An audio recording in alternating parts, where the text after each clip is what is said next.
So, ayan, mga langga, dumating na kami dito sa my Friendstone condominium. Kami ay mag-overnight here, mag-staycation ba, mag-staycation. So, naka-parking na ako.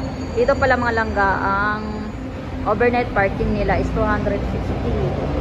Ang lawak, o, tingnan nyo. Hindi mahirap ang parking dito. Ayan, kami ay naka-locate sa 34th floor. So, we're waiting the elevator. Kasi dito kami sa 5th floor. Ay, ano mo muna, i-push. Ba? My God, haggard. So, ito na yung aming room, mga langga. Nakarating na rin kami sa wakas sa 34 floors. So, ayan yung itsura. So, andito na kami, mga langga. So, itong unit na to, ayan, yung kitchen nila. Ayan, may free refrigerator. Refrigerator. So, may free for bottled water na. Tapos, may coffee. And then, may coffee mug. Then, syempre, andyan yung gripo. And then, dishwashing. Tapos, meron ding mga utensils dito dahil kung gusto nyo magluto. So, merong oven. Ay, oven ba to? Ay, microwave, sorry. Tapos, ayun, meron din silang induction ba tawag yun. So, pwede magluto dito mga langga. So, ayan yung kitchen. Tapos, tingnan natin yung ref. So, ayan yung ref. Tapos, ayan. Two-door yung ref. Tapos, ayan yung sofa. Ayan yung, ang ganda ng ambience dito mga langga. Look at that! Tingnan nyo guys. Yung bedroom. Kumbaga, ito yung isang bedroom. At kung kayo ay na may nag-opisina, so meron din silang table nito mga langga para ipagpatuloy yung gawain nyo sa office. So ito yung master bedroom mga langga, no? Ayan, napakaganda. Look at that. Tapos ayan, may cabinet. May cabinet, may aircon. Ayan yung ating cabinet. Atin talaga. Tapos ayan, may maliit din na tea bowl here. And then look at that mga langga. Ang ganda ng view. My gosh. Napaka-aesthetic ba tawag nito nak, no? Napaka-aesthetic. Oh, look at that.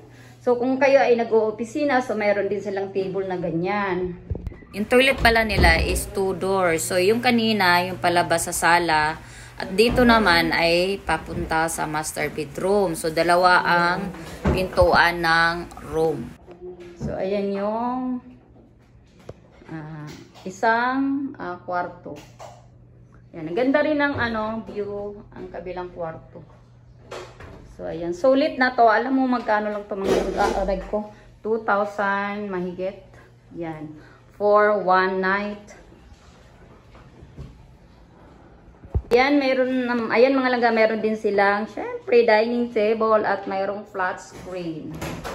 O, diba? Aesthetic din yung kanilang wall clock. So, ayan. So, ayan, mga langga, meron ding rice cooker, and then, tawag nito, ano ba yun? Heater. So, ayan, or thermos. And then, kaso nga lang mga langga, nanigurado kami dahil baka wala kami kaining rice. Kasi rice is life, diba? So, nagdala kami ng rice cooker sarili.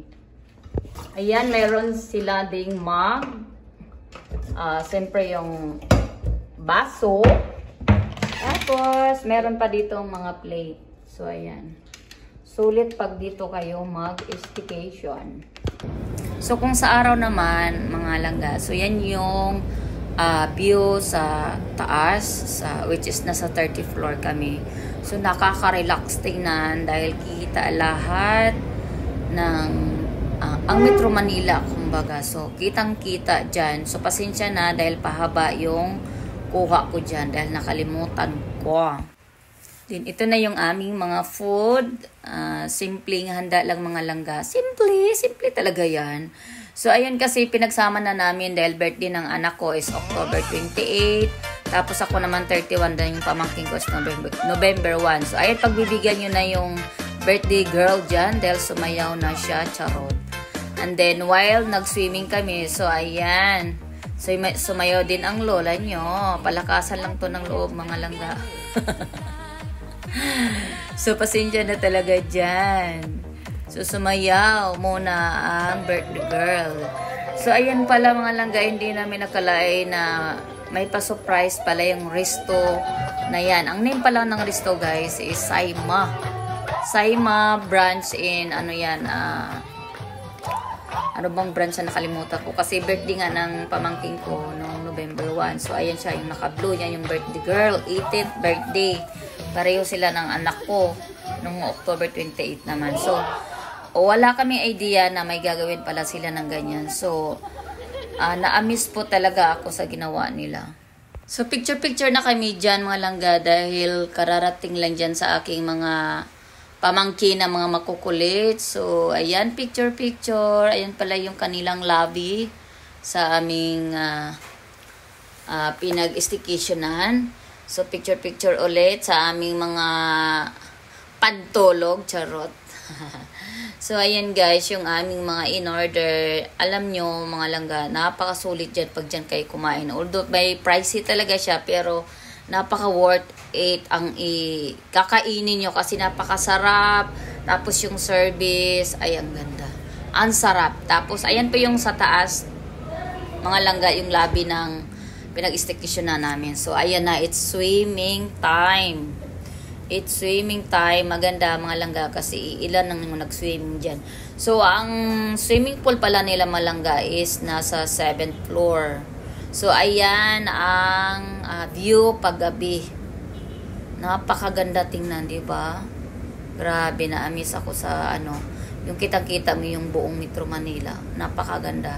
Sulit ang ginastos. So, ayun guys, thank you so much for watching.